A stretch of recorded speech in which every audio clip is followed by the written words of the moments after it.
Hi, Gene Burnett from GeneBurnett.com. Hey, I thought we'd talk a little bit today about the art of cultivating a practice.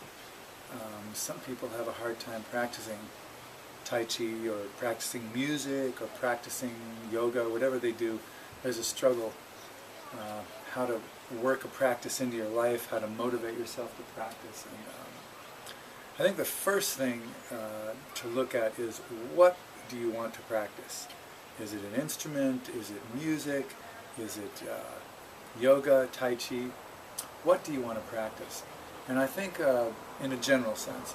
And I think the first thing to look at there is maybe like, what is your mission in life? Like, what are you here to do?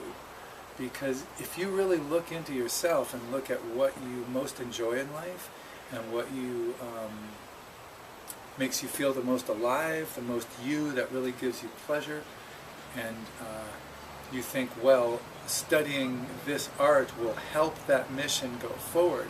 If that's really your mission, if that's really what you're about in this life, then the motivation question kind of evaporates, because that is your mission. And if that's really your mission, if that's really what makes you feel the most excited and the most alive and the most like you're yourself, then why wouldn't you practice this thing that furthers that mission?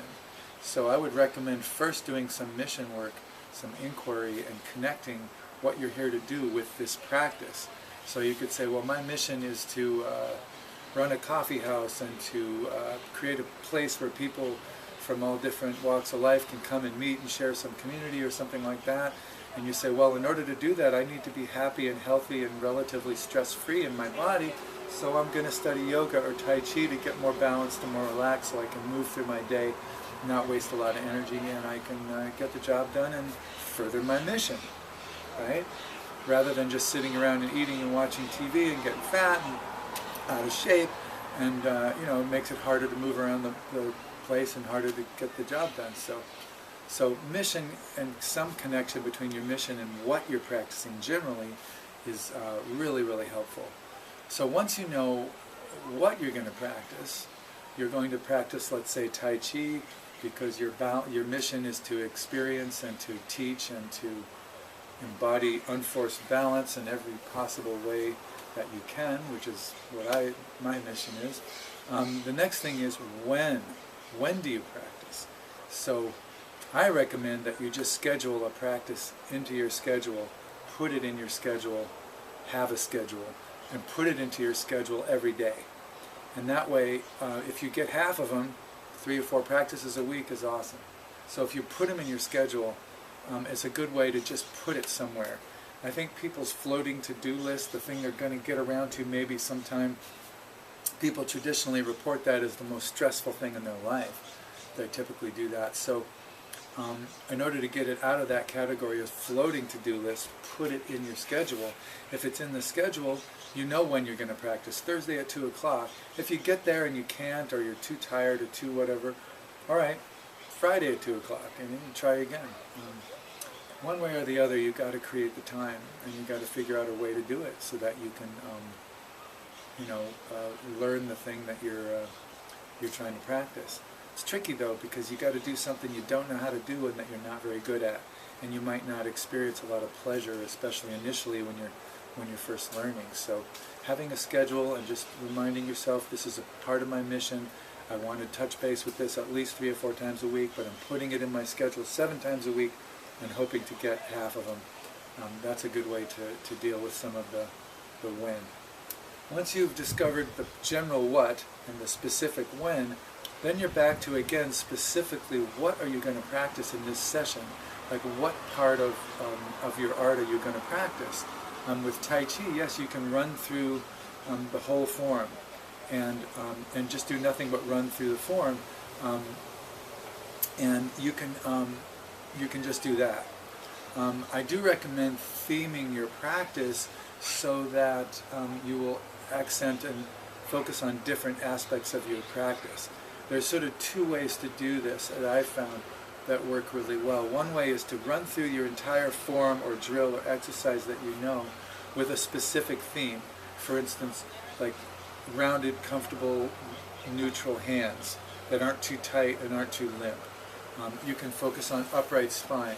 You can focus on heavy shoulders or low elbows. You could focus on footwork, stances, overall skeletal alignment, smoothness and evenness in the flow of the movements that you're doing. You can focus on breathing. You can focus on the martial applications of the movement. You can pick a theme and work on your form through the lens of that theme.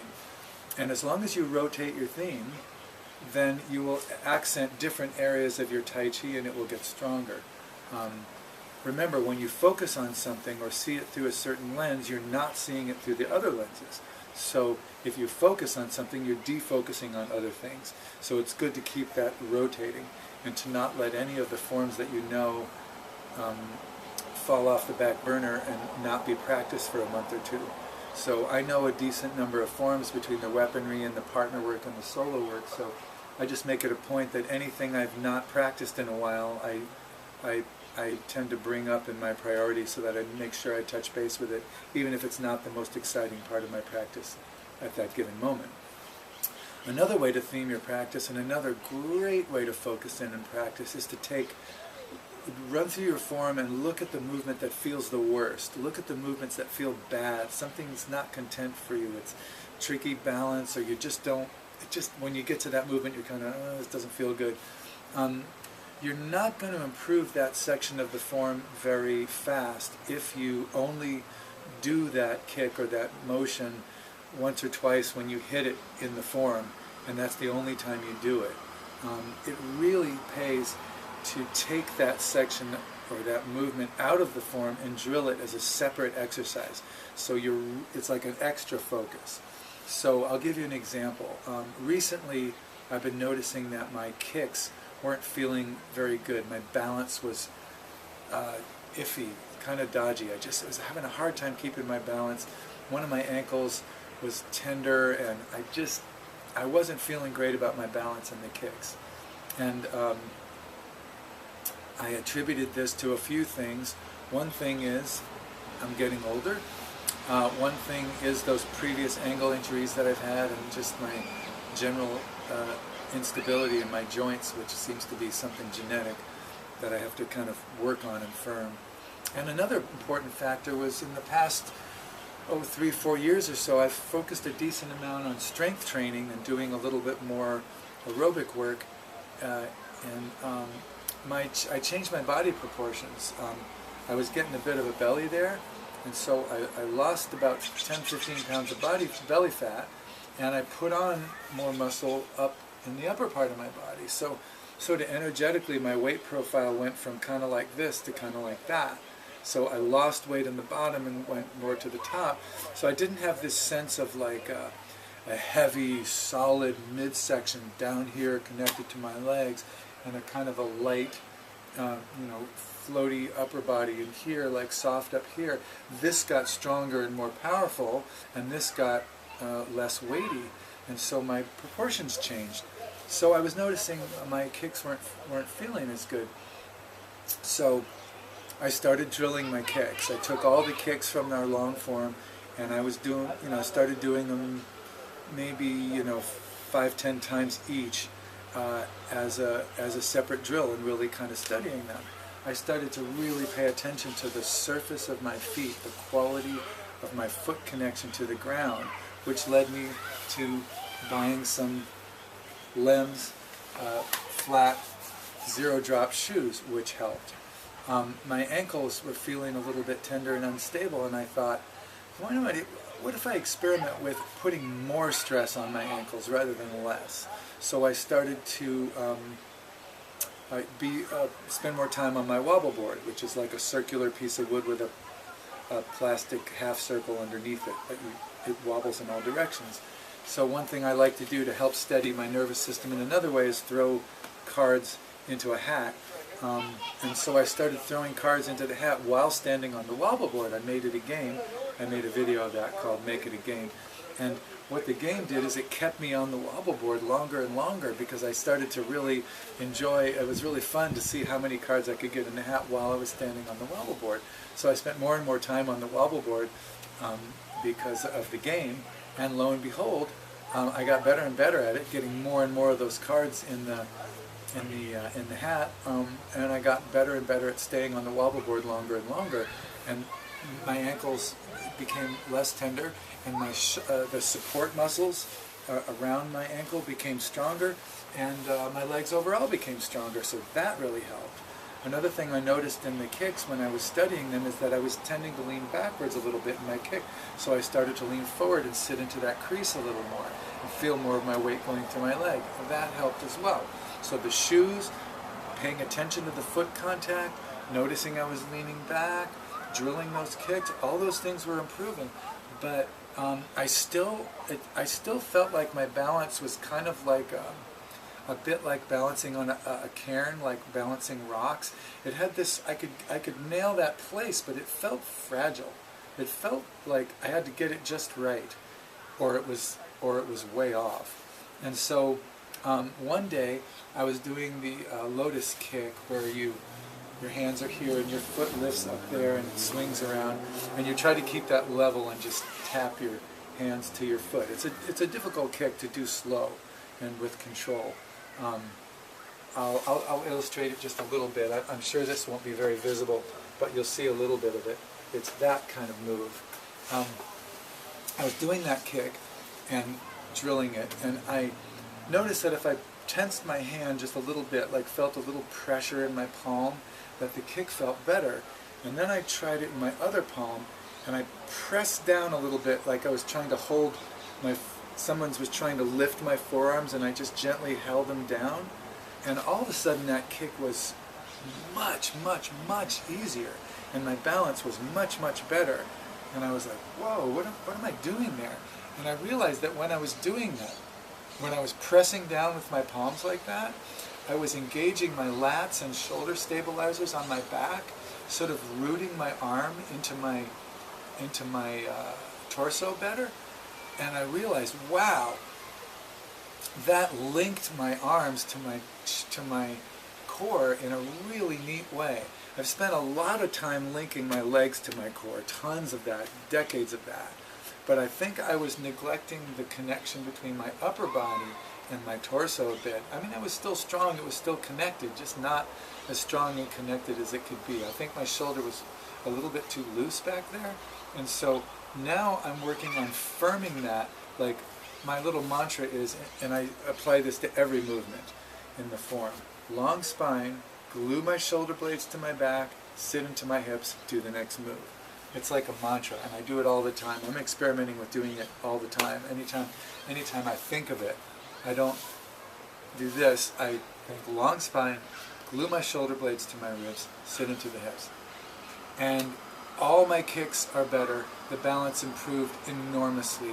I could do multiple kicks on the same leg with no problem, without putting my foot down in between, with much more ease than I used to be able to do that. All the movements in Tai Chi feel more connected and feel more powerful, every single one. My balance is better on any movement, and I'm on one leg if I do this. In my non-classical Kung Fu training, hitting pads and doing punches and stuff, all my punches immediately came in harder, heavier, and even faster. It changed my reach a little bit. It restricts my reach a little bit to do this. I'm not letting this happen, so I'm not getting as far out there, but I'm also not hurting my shoulder. I even have a mild shoulder injury that's been healing up, and when I punch this way, I have zero pain in that injury. And when I throw, like if I'm throwing a softball or something, I just glue that shoulder blade to the back and throw like that without doing this, and again, zero pain. So it's had a really big effect on all the movements I do, psychologically, just on my body in general. It's changes my outlook to stand like this and to sit like this, and it's improved everything from sitting at the computer to punching power to Tai Chi forms to balance and kicks to everything. And it came from noticing that something didn't feel right, pulling it out of the form, drilling it, and continuing to drill it, and experimenting and listening to the results I was getting, continuing to drill it, listening, listening, listening. And because of that, it led me to that shoulder blade thing. It led me to flatter shoes. It led me to spending more time on the wobble board. It led me to a little more attention in terms of possible torso leaning and where my weight was sitting into my hips. So I feel like the power chain as well as the balance chain really is foot and legs, core, and upper body. Those three links. And I think the link between the third one and the second one was just not as strong as it could be. And by searching for something in the form that didn't feel good and drilling it, I found it. I figured out that key, I added that key, and now everything, literally everything, feels better. So, so just to recap, connect your practice to your mission. When to practice. That handles generally what to practice, but what to practice. When to practice. I recommend scheduling it, putting it in your schedule every day. First thing in the morning, last thing at night, middle of the afternoon, anytime you're free. Schedule yourself a half an hour practice every day. And if you can get half of them, that's awesome. 3 or 4 times a week is terrific. You're already ahead of most people. And then what to practice specifically, you can just run through your forms, that's fine. Everything will improve very slowly if you're practicing conscientiously. Or you can theme your practice. A general theme that you add to all the movements, like long spine, or soft palms, or breathing. That's a nice way to theme your practice. Again, keep the themes rotating. And then another thing is to take a specific movement out of the form that doesn't feel as good as the rest. Take it out and drill it, study it, ask your teacher questions, look around YouTube. You can find other, you can figure out maybe what is wrong with this and how you can fix it. And when it's fixed, pull it back again, and whatever you noticed, incorporate it into your general form. So what I'm doing now is all through the form, I'm thinking long spine, shoulder blades glued, sit into my hips. So eventually that'll become second nature, and I won't have to concentrate on this so much. My shoulders will hopefully, that'll just be engaged as a way of being.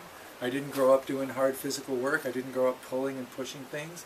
So maybe someone who had, this is just automatic. Their shoulders just automatically rooted down there, but mine definitely was not.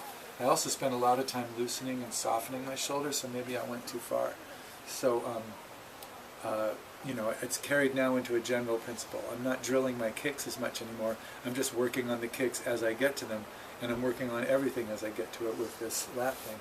So if you have a zero-in practice on a movement that doesn't feel good, make sure that you also pull it back in and zero in on something else. Look at the next movement that doesn't feel as good.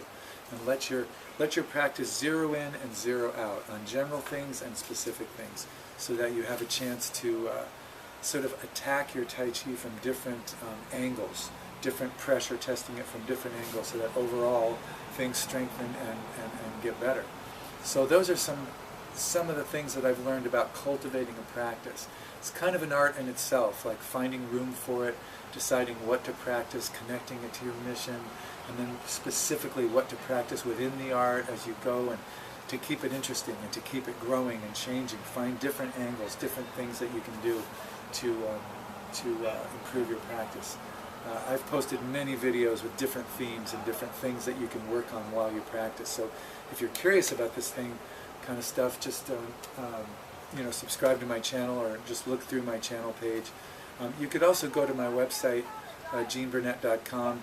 Once you're in the site, click on the videos link on any of the pages within the site.